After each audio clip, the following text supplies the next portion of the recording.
تو جا رہا ہوں، بس اتنا مجھے بتا دو، ما تعبدون من بعدی، میرے چلے جانے کے بعد مجھے میری اولاد ذرا بتاؤ تم کس کی پرستش اور عبادت کرو گے، بس مجھے اتنا بتا دو، میں تو جا رہا ہوں، تم بتاؤ تم کس کی عبادت کرو گے۔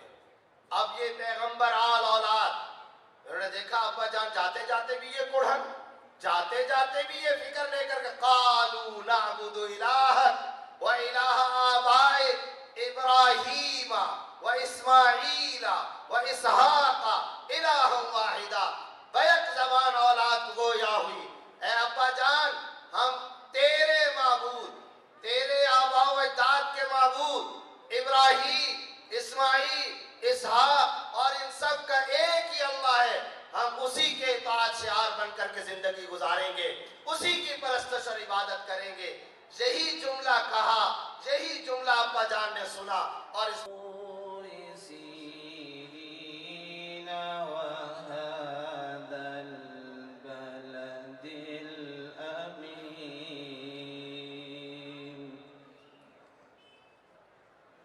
لقد خلقنا الإنسان في أحسن تقويم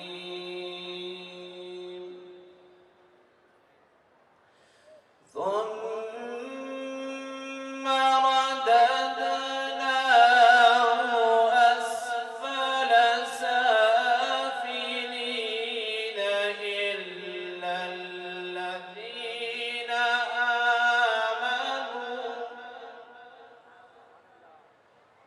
إلا الذين آمنوا وعملوا الصالحات بالدين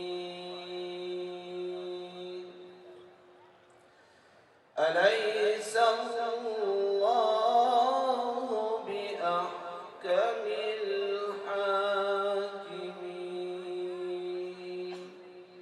صدق الله العظيم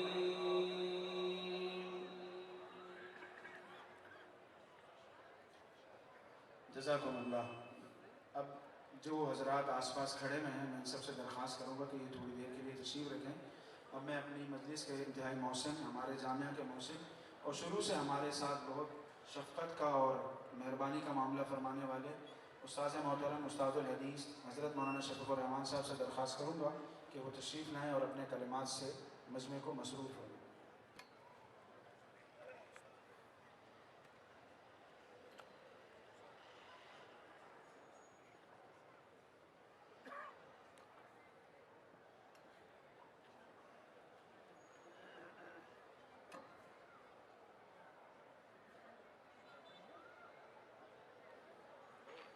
یہ نا بھائی جان یہ لوگو نیچے کرے، تھوڑا لوگو نیچے کرے، وہ چہرہ سارا نہیں آ رہا۔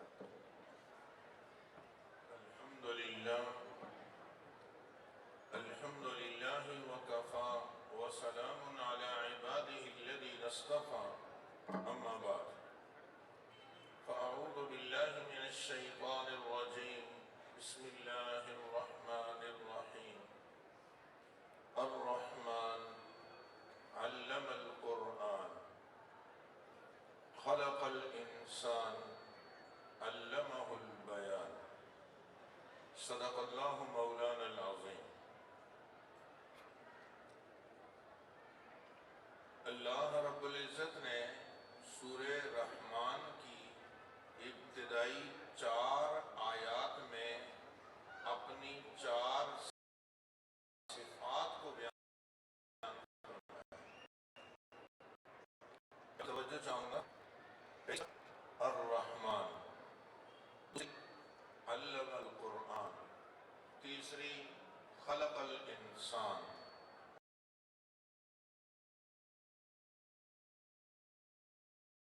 اور چوتھی ہے علمہ البیان۔ یہ چاروں چوٹی کی صفات۔ پہلی صفت الرحمن تعالیٰ کا ذاتی نام ہے، وہ تو ہے اللہ۔ البتہ اس کے صفاتی ناموں میں سب سے زیادہ ذاتی نام کے جو قریب ترین نام ہے وہ الرحمن ہے۔ یہی وجہ آپ دیکھیں بسم اللہ الرحمن الرحیم، الحمدللہ رب العالمین الرحمن الرحیم، هو اللہ الذی لا الہ الا هو الرحمن الرحیم۔ تو جگہ جگہ جگہ جگہ اللہ کے نام کے ساتھ رحمان رحیم رحمان رحیم، پھر اللہ تعالیٰ کے صفاتی ناموں میں چوٹی کا نام ہے جو اللہ تعالیٰ کے ذاتی نام کے قریب ترین ہے رحم سے، اور یہ وہ واحد نام ہے کہ رحم جو اللہ کی صفت ہے اس سے اللہ تعالیٰ کے دو صفاتی نام نکلتے ہیں، رحمان بھی رحیم بھی، اور اللہ تعالیٰ کے صفاتی ناموں میں ایسا کوئی نہیں جس سے دو نام نکلتے ہیں۔ حقیقت یہ ہے کہ ہم سب اس کے محتاج ہیں، یا ایھا الناس انتم الفقراء الی اللہ، تم سب محتاج ہو، واللہ هو الغنی، اللہ کی ذات بے نیاز ذات۔ آپ نے ارشاد فرمایا دنیا میں کوئی بھی انسان ایسا نہیں جو آخرت میں جنت اللہ کے رحم کے بغیر داخل ہو جائے۔ صحابہ نے عرض کی ولا انت یا رسول اللہ صلی اللہ علیہ وسلم، کیا آپ بھی داخل نہیں ہوں گے؟ فرمایا میں بھی نہیں ہوں گا، الا یہ کہ اللہ تعالیٰ مجھ پر رحم فرمائے۔ اللہ تعالیٰ کے صفاتی ناموں میں چوٹی کا نام الرحمن۔ دوسری صفت اللہ تعالیٰ نے بیان فرمائی علم القرآن۔ ہمارے پاس جتنا علم ہے نا وہ سب اللہ نے دیا ہے۔ فرشتوں نے بھی کہا تھا سبحانک لا علم لنا الا ما علمنا، ہمارے پاس میں جو علم ہے وہ وہی ہے جو آپ نے عطا فرمایا۔ اللہ تعالیٰ نے جتنی چیزیں سکھائی ہیں ان میں چوٹی کی چیز جو اللہ نے سکھائی ہے وہ اللہ کا قرآن ہے۔ اس لیے دوسری صفت بیان فرمائی علم القرآن، خلق الانسان، اللہ تعالیٰ نے انسان کو پیدا فرمایا، تو صرف انسان کو نہیں، کائنات کی ہر چیز میرے رب نے پیدا کی ہے، آسمان زمین سورج چاند ستارے یہ سب میرے رب کے پیدا کیے ہوئے۔ اگر اللہ کی تخلیق میں چوٹی کی چیز اگر کوئی پیدا ہوئی ہے تو وہ انسان ہے، اس لیے فرمایا خلق الانسان، اللہ نے انسان کو پیدا کیا۔ وَلَقَدْ خَلَقْنَا الْإِنسَانَ فِي أَحْسَنِ تَقْوِيمٍ، بہت خوبصورت بنایا۔ اور اللہ کی چوتھی صفت علمہ البیان۔ ویسے انسان کے پاس جتنی بھی صفات ہیں وہ سب میرے رب کی دی ہوئی ہے۔ اس کی آنکھیں اللہ نے دی، مگر آنکھیں اللہ نے انسان کو بھی دی ہیں، دیگر جانوروں کو بھی دی ہیں۔ اللہ تعالیٰ نے انسان کو اگر قوت سماعت دی ہے تو دیگر حیوانات کو بھی عطا فرمائی ہے۔ اللہ تعالیٰ نے انسان کو اگر پیٹ دیا ہے تو دیگر جانوروں کو بھی معدہ دیا ہوا ہے۔ ہاتھ پاؤں دیے، چلنے پھرنے کی طاقت دی ہے تو ساری جانوروں کو دی ہوئی ہے۔ لیکن قوت گویائی ایک ایسی صفت ہے جو اللہ تعالیٰ نے صرف انسان کو عطا فرمائی ہے اور کسی مخلوق کو نہیں دی۔ گدھے کو اگر آپ یہ کہنا کہ چلو ابھی جانا ہے دوسری جگہ سامان اٹھانا ہے تو گدھا یہ نہیں کہہ سکتا کہ ٹھہر جاؤ نا میں کھانا کھا لوں، ٹھہر جاؤ پانی تو پی لوں۔ آپ گھوڑے سے کہیں کہ چلو ابھی نکل رہے ہیں جہاد میں جانا ہے تو یہ نہیں کہہ سکتا تھوڑا ٹھہر جاؤ گرمی ہے، تھوڑا موسم اچھا ہو جائے میں پانی پی لوں، کچھ نہیں کہہ سکتا۔ یہ قوت گویائی صرف انسان کے پاس ہے، اس لیے علمہ البیان، اللہ پاک نے یہاں بھی اپنی چوٹی کی صفت جو ذکر کی، مجھے جو بات ہوئی ہے یہ میں امید دی ہے کہ اللہ پاک نے چوٹی کی صفات یوں فرمائے، قرآن سکھایا، انسان کو پیدا کیا ہے،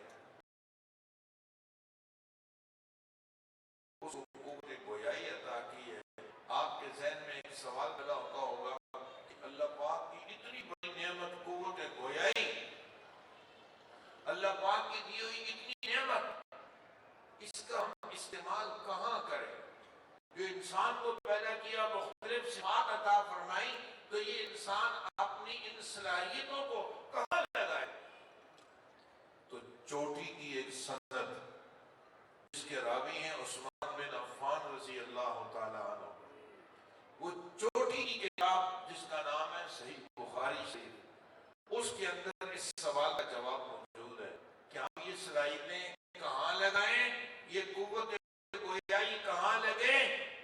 خیرکم من تعلم القرآن وعلمہ، تم میں سب سے بہترین انسان وہ ہے جو قرآن مجید کو سیکھے اور سکھائے۔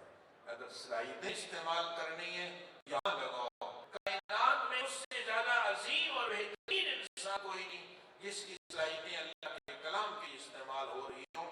یہ قابل فخر انسان ہے۔ امام الانبیاء صلی اللہ علیہ وسلم کی اپنی عدالت میں جب مقدمہ آیا کہ سب سے زیادہ بہترین انسان کون ہے، آپ نے دو بندوں کے نام لیے، اشراف امتی حملۃ القرآن واصحاب اللیل، میری امت میں سب سے عظیم انسان وہ جس کے سینے میں قرآن محفوظ ہو اور تہجد کا اہتمام کرنے والا ہو۔ اچھا، حدیث میں بھی یہ بات آ گئی کہ یہ انسان بہترین ہے، توجہ کرنا۔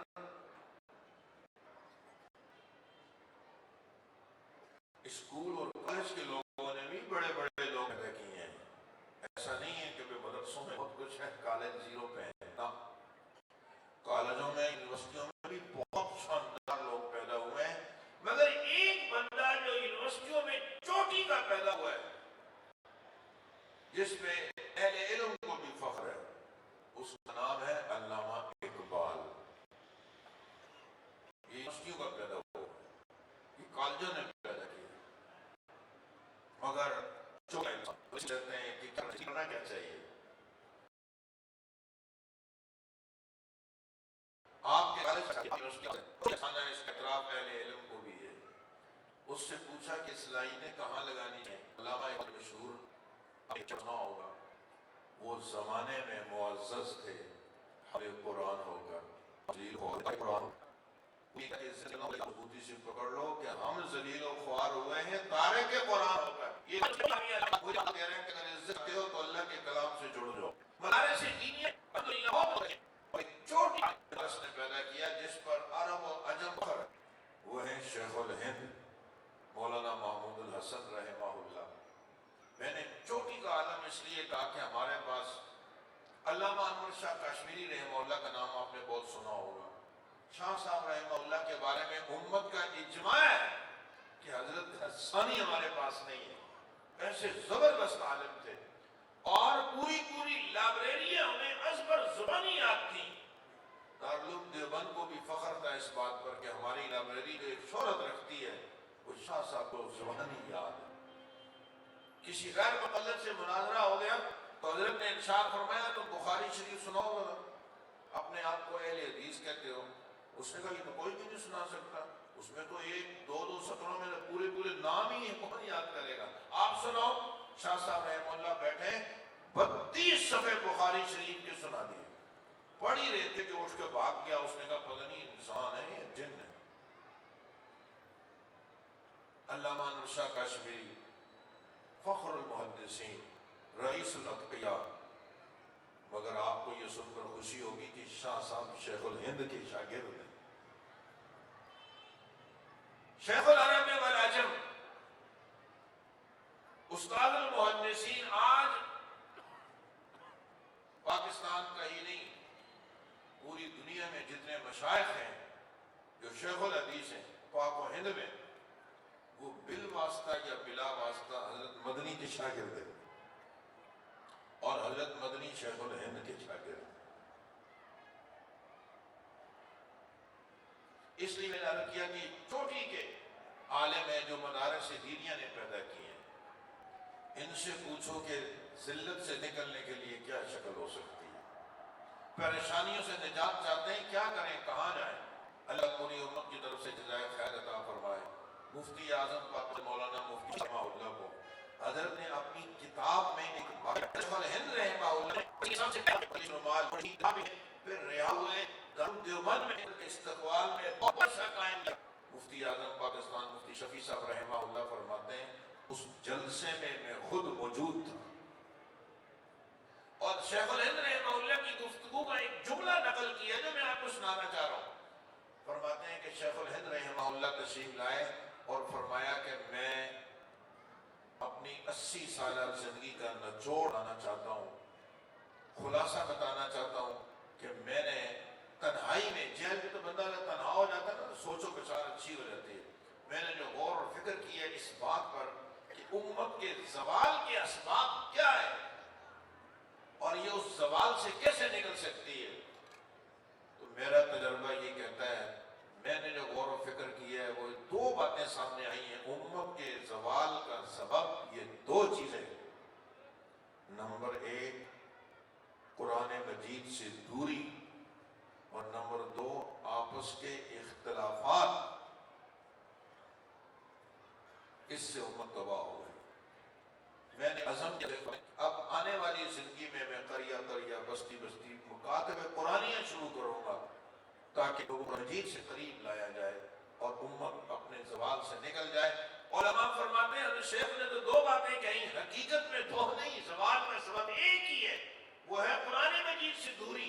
اگر یہ قرآن سے دور نہ ہوتے تو آپس میں لڑتے بھی نہ، یہ اختلافات کی وجہ بھی قرآن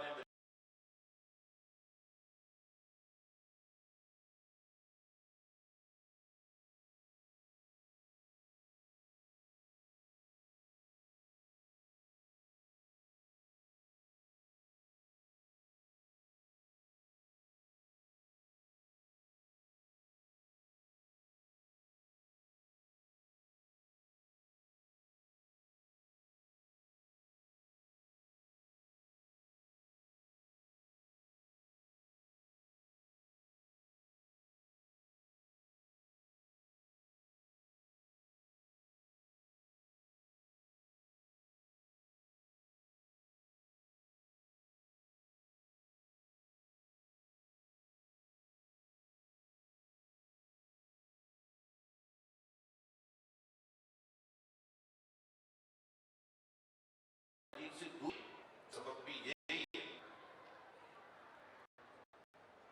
سو محترم سامعین، میں اور آپ اگر چاہتے ہیں کہ ہم بھی زوال سے بچ جائیں، تباہی سے بچ جائیں، ہمارے گھروں کا ماحول بھی نورانی ماحول بن جائے، فرشتوں والا ماحول بن جائے، تو ہمیں چاہیے القرآن کالبیت الخرب، جس گھر میں قرآن نہ ہو وہ اجڑا ہوا گھر ہے، وہ ویران گھر ہے، وہ گھر ہی نہیں، مدارس کی برکت سے اللہ کی کتاب سے خود بھی جڑیں، اپنی اولاد کو بھی جوڑیں۔ جامعہ فاروقیہ میں کچھ عرصہ الحمدللہ اللہ نے اپنے اساتذہ کی زیر نگرانی تدریس، یہ 1990 کے وقت کی بات بتا رہا ہوں،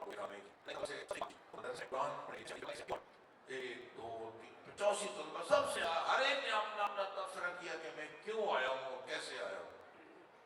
4 طالب علم یا 5 ایسے تھے جنہوں نے، کسی نے کہا میرے والد صاحب عالم ہیں، کسی نے کہا میرے والد صاحب قاری ہیں، انہوں نے چاہا کہ میں بھی عالم بن جاؤں، اور بقیہ 99% طلبہ وہ تھے جنہوں نے کہا میرے ابا نے تبلیغ میں چارواں لگائے، مجھے ادھر بھیجا، کسی نے کہا چلہ لگایا، مجھے ادھر بھیجا۔ اگر زوال سے بچنا ہے تو قرآن سے جڑنا ہوگا۔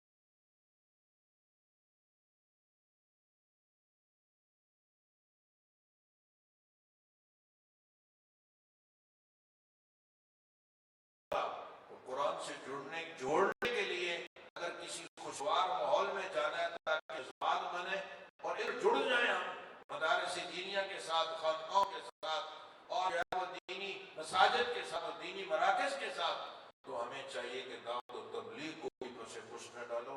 اس دور میں اللہ کی بہت نعمت ہے کہ آپ حیران ہوں گے، ایک ساتھی نا، اس کو ہم نے جماعت میں بھیجا جو نماز میں نہیں پڑھتا تھا، جب واپس آیا تو ادھر جیب میں مسواک، سر پہ پڑی، اور جو ہے وہ پہلی صف میں کھڑا ہے، سبحان اللہ۔ جو ہمارے پاس دوستی کے چکر میں برسا برس رہا لیکن ہم تبدیلی نہ لا سکے، اللہ پاک نے اس دعوت کی برکت سے 3 دن میں اس کو تہجد گزار بنایا۔ یہ دراصل اس جماعت میں کچھ اہل اللہ ایسے آ کر چلے گئے کہ ان کی دعاؤں کی برکت سے اب جو بھی داخل ہوتا ہے۔ آج پوری دنیا میں اگر دعوت تبلیغ کا کام کی بنیاد مولانا الیاس صاحب رحمہ اللہ ہے، اور اس میں کوئی دوسری رائے نہیں کہ مولانا الیاس صاحب رحمہ اللہ مدرسوں کے پیدا کیے ہوئے ہیں، ان مدارس اور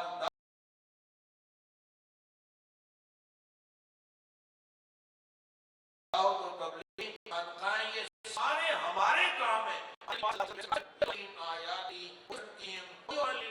دین کے سارے شعبوں کی عزت کرو، سب کو محبت کی نگاہ سے دیکھو، مگر اس میں کوئی دوسری رائے نہیں کہ دعوت و تبلیغ۔ میں نے ایک موٹی سی مثال آپ کو دی، آپ کو مبارک ہو، آپ کا یہ جامعہ باب رحمت الحمدللہ ہمارے آس کی جماعتیں یہاں بھیجتے ہیں، اور ان کا ایک قرب و جواب پہ ہی نہیں بلکہ عالمی سطح پر بہت بہترین کام ہے۔ میں اہل محلہ سے خصوصاً درخواست کروں گا اس ادارے سے جڑ جاؤ، اور ان کے جو جو تشکیلات ہیں اس پہ اپنے آپ کو تیار کرو۔ جہاں یہ ایک طرف آپ کو سال میں 4 مہینے میں چلے میں بھیج رہے ہیں، وہاں دوسری طرف یہ آپ کے بچوں کو عالم حافظ قاری بنا رہے ہیں۔ اور صرف یہی نہیں، مجھے ابھی ساتھی بتا رہے تھے کہ اب ہم نے یہ طے کیا کہ جہاں بچہ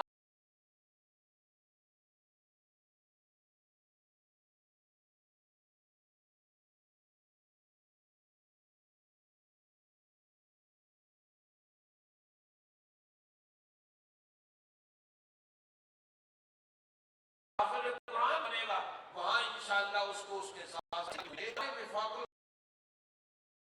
المدارس عربیہ پاکستان میں اب یہ نصاب طے ہو چکا ہے کہ بچہ ایسی نہ کے ٹائم اسمبلی ہو رہی ہے، اس میں بے شک بھی اچھی نظر ناک پڑھ لو، لیکن یہ کہ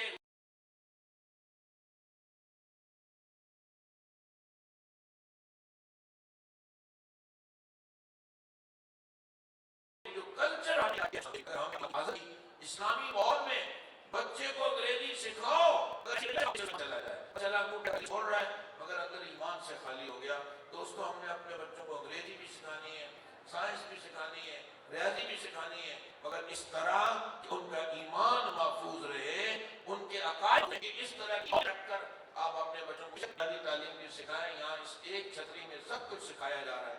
اللہ تعالیٰ ادارے کو ظاہری باطنی ترقیاں نصیب فرمائے۔ وہ حفاظ طلباء کرام اور علماء جو آج کی اس مجلس کی اصل زینت ہے، اللہ تعالیٰ انہیں یہ علم مبارک فرمائے، ان کے والدین کو، ان کے رشتہ داروں کو اور اساتذہ کو بہت بہت مبارک ہو۔ معاونین نے جو قدم بڑھایا تھا کامن کا، مدرسے نے 1 سال کی کارگزاری پیش کر دی۔ یہ 6 ماشاءاللہ بہت بڑے ادارے کے ساتھی میرے پاس آئے، میں نے کہا یار میرا مدرسہ ہے، میں نے بھی دور حدیث شروع کیا ہے مگر طلباء بہت کم ہے۔ کتنے؟ میں نے 16 ساتھی آئے دور حدیث، بہت بڑا تھا، اس کو کم نہ سمجھیں، آہستہ آہستہ جو ہے وہ قطرہ قطرہ دریا سے انشاءاللہ اللہ اور بھی دے گا۔ شیخ الحدیث مولانا زکریا صاحب رحمہ اللہ فرمایا کرتے کہ اگر طلباء سارے ہی چلے گئے تو پریشان نہ ہو، بیٹھ کر اللہ کا ذکر کرو، مقصد اللہ کو راضی کرنا ہے، کوئی طلباء کو جمع کرنا ہے۔ بڑے وقتوں یہ زیادہ میرے علم میں ہے، اور ماشاءاللہ ان طلباء کو آپ نے دیکھا 6 طلباء ہیں سال بھر میں تو یہاں جنہوں نے پڑھا، مجھے امید ہے کہ ایک اچھا معیار لے کر یہاں سے جائیں گے اور یہاں کے مزاج کے مطابق دعوت و تبلیغ کا کام بھی کریں۔ ہمارے شیخ الحدیث مولانا لعان صاحب رحمہ اللہ سے ہم لوگ مشورے اس فراغت کے بعد میں اپنے بیٹوں کو دنیا کے کونے کونے میں بھیج سکتا تھا، تعلیم کی تجارت کے لیے بھی میں نے دونوں عادل اور خالد کو تبلیغ میں سال کے لیے بھیجا ہے۔ میری رائے یہ ہے کہ ہر عالم مجھے امید ہے کہ میں ہمیشہ آخر تک رہتا ہوں، ہمیشہ کھانا بھی کھا کے جاتا ہوں۔ آج امید ہے جامعہ دارالعلوم کر کے نائب مفتی ہم سب کے لیے قابل احترام حضرت مولانا مفتی منان صاحب کی زینت وہ موجود ہیں، انشاءاللہ اختتامی کلمات ان کے ہوں گے، دیگر بھی کافی سارے علماء ہیں۔ اب یہ حفاظ طلباء انشاءاللہ ہمارے آج کے روٹین میں یہ تلاوت کریں گے۔ بہترین ناخوان حضرات نے ملتان سے بلایا ہوا ہے، اس کی آپ کلام سنیں گے، پھر مفتی صاحب کا پرمغز مختصر اور جامع بیان ہوگا، پھر دعا ہوگی، اللہ ان حضرات کو جزائے خیر دے. آپ سب کے لیے کھانے کا انتظام کیا ہوا ماشاءاللہ. اس کا بھی تقاضا ہے کہ کچھ دیر تک ہمیں ان کی اس پروگرام میں جم کر بیٹھنا چاہیے. میں مقرر شکریہ کے ساتھ اجازت چاہتا ہوں. والسلام علیکم ورحمۃ اللہ وبرکاتہ.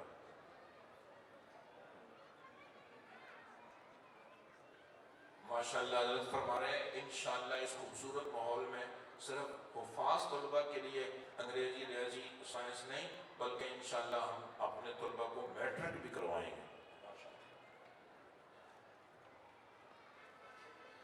جزاکم اللہ خیر. حضرت کا بہت جزائے خیر عطا اپنے ہے کہ تھوڑی سی بات کر لوں تو اس لیے آپ سے مختصر بات عرض کروں گا.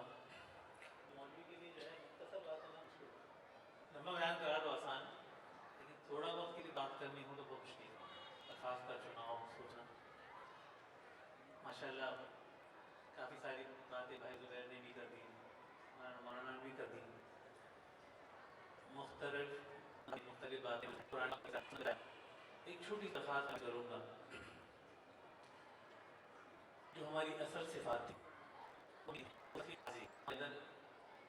ایک صفت جو تھی علماء کرام میں اس کی اللہ کے دین کی خاص جو تواضع کرتے اللہ تبارک و تعالیٰ اس کو بلند مرتبہ عطا فرماتے ہیں. اب یہ ہمارے ساتھی ماشاءاللہ عالم بن کے فارغ ہوں گے, باہر جائیں گے. جو میرے پاس حالات آتے ہیں دارالفتہ کی نسبت سے لوگوں کے حالات سامنے آتے ہیں. ایک چیز بعض لوگوں کو تو ہاتھوں ہاتھ دیا جاتا ہے اور بعض لوگوں کی وہ قدر نہیں کی جاتی معاشرے میں. تو ہم نے میرے بھائیوں اس قدر ہونے کے لیے نہیں پڑھا, ہم نے تو اللہ کے لیے خالصتاً پڑھا ہے. اللہ کے نبی کی صفات ہم نے حاصل کرنی ہے. اس میں سے ایک صفت جو ہے وہ ہے تعریف کرنا. ہم بھی الحمدللہ اچھا کام کر رہے ہیں لیکن معاشرے میں جو کام کر رہا ہے جو اچھی صفت کے ساتھ جو بھی معاشرے میں کام کر رہا ہے اس کی تعریف کرنے کا مزاج بنا, قبول کرنے کا مزاج بنا. جو معاشرے کے اندر جو چیز جائز حد تک چل رہی ہے غلط نہیں ہے, تھوڑی بہت کمی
انبیاء کرام کے تواضع کا عالم قرآن پاک کو اس بات تصدیق کرتا ہے کہ ان کی قوم نے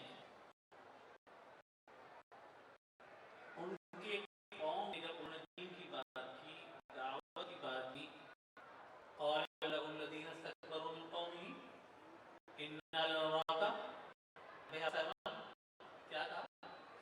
انا لنراك في سفاهة وانا لنظنك من الكاذبين، کہ ہم تمہیں کیا سمجھیں بھائی، ہماری رائے کے مطابق تم لوگ کون، تم لوگ کون ہو، مدد پڑھنے والے کون ہو، دین کی بات کرنے والے کون، بیوقوف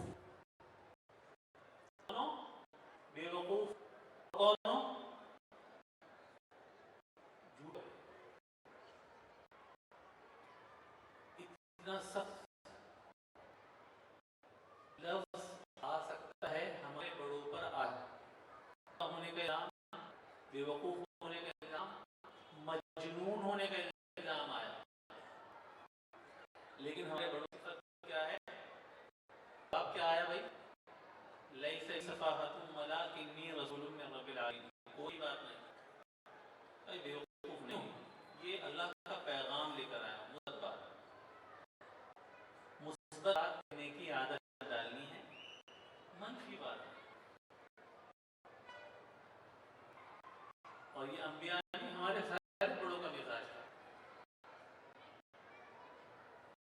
مدنی رحمۃ اللہ علیہ کا غالباً یہ واقعہ ہے کہ بیٹھے ہوئے بیان خانے لاکھوں کا مجمع ہے، ایک شخص نے آ کے گھرے مجمع میں ہو کے کہہ دیا وہ حرام کی اولاد حرام سے پیدا کرتے ہیں، جس کے ماں باپ کا نکاح نہ ہو، تو کچھ بھی نہیں، صرف اتنا سا جواب دے، میری والدہ سے کہا ہوا تھا کہ فلاں شخص فلاں جگہ رہتے ہیں، گواہ، بس اس کے بعد نہیں، اس سے آگے نہیں۔ تو یہ کرنا ہے کہ اس قسم کے جملے ہمیں معاش ملیں گے، ہمارے ساتھ مشہور ساتھی آئے ہوئے ہیں تو یہ بات اچھی کہیں گے، جا کے محبت سے لوگوں سے ملیں گے، ان کے اندر تواضع ہوگا، غرور کے ہوئے ہوں گے، تو دیکھیے پھر کیا معاشرے سے ان کو کے مقابلے میں بدل ملتا ہے، کیا چیزوں میں فرق آ گیا ہے، ان چیزوں میں فرق آ گیا ہے، ہمارے اس آوازوں میں فائدہ پہنچانے کا مزاج، ہر حال میں فائدہ پہنچانے کا مزاج، فائدہ پہنچانا، اگر ہم سوچیں تو بچوں طرف بتاؤ کون سے طریقے سے فائدہ پہنچاتا ہے انسان، ہمیں کوئی بچہ بتائے گا ہمیں کھڑے ہو کر زیادہ زیادہ کیا ہو فائدہ پہنچانا ہو گیا، کہیں اٹھ کر کوئی کام کر دو، حالانکہ ہزاروں طریقے ہیں فائدہ اٹھانے کے، ہزاروں طریقے، میں بڑے بھائیوں سے بھی اپنے عرض کروں گا، فائدہ پہنچانے کا ایک طریقہ نہیں ہے، مزاج پہنچانا، یہ نہ کہ کس طریقے سے میں اللہ کی مخلوق فائدہ پہنچا دوں، اور سب سے بہترین طریقہ فائدہ پہنچانے کا اس وقت جو موجودہ ہے وہ ہے دعوت و تبلیغ کا کام۔ دعوت و تبلیغ سے بہتر فائدہ پہنچانے کی ترتیبیں نہیں، ایسا ہوتا ہے ہم میں سے بہت سے لوگوں پر حالات آتے ہیں، بالکل ایسے آدمی کے پاس بیٹھ سن لیں، اس کا سہارا دے دینا، یہ مشکل کام ہے۔ اللہ کے نبی بیماروں کی عیادت کیا کرتے تھے، بھائی اسپتال میں جاتے ہیں، گھر والوں کو دکھائیں گے، کبھی انتظار بھی بیٹھنا پڑ جاتا ہے، بجائے اس کے باہر بیٹھے رہے انتظار کرتے ہیں، اسی کے بعد چلے جائیں، اس کو اچھے کہنے ہیں، اس کی کچھ سن لیں، کوئی بوڑھا ہے کچھ کہنا چاہتا ہے، کوئی سن لیں، اس کی سن لیں، ہزاروں ایسے طریقے مل جائیں گے جس سے فائدہ پہنچا سکتے ہیں ہم اس اللہ کی مخلوق، تو تھوڑی سی چند میں کام کا ہے کہ ہم نے فائدہ پہنچانے کا بنانا ہے، اللہ پہ بھروسہ، اللہ پہ بھروسہ کرنے کی عادت ڈالنی، اللہ پہ ڈالنے کی عادت ڈالنی، سوچا کریں جتنی میری اوقات تھی اس سے تو اللہ نے مجھے نعمتیں دی ہیں، میں پہلے سوچ چکا تو یہ ہونا چاہیے تھا، میرا خیال سے جتنے بڑے میں ان سے درخواست کروں گا، سوچیں گے تو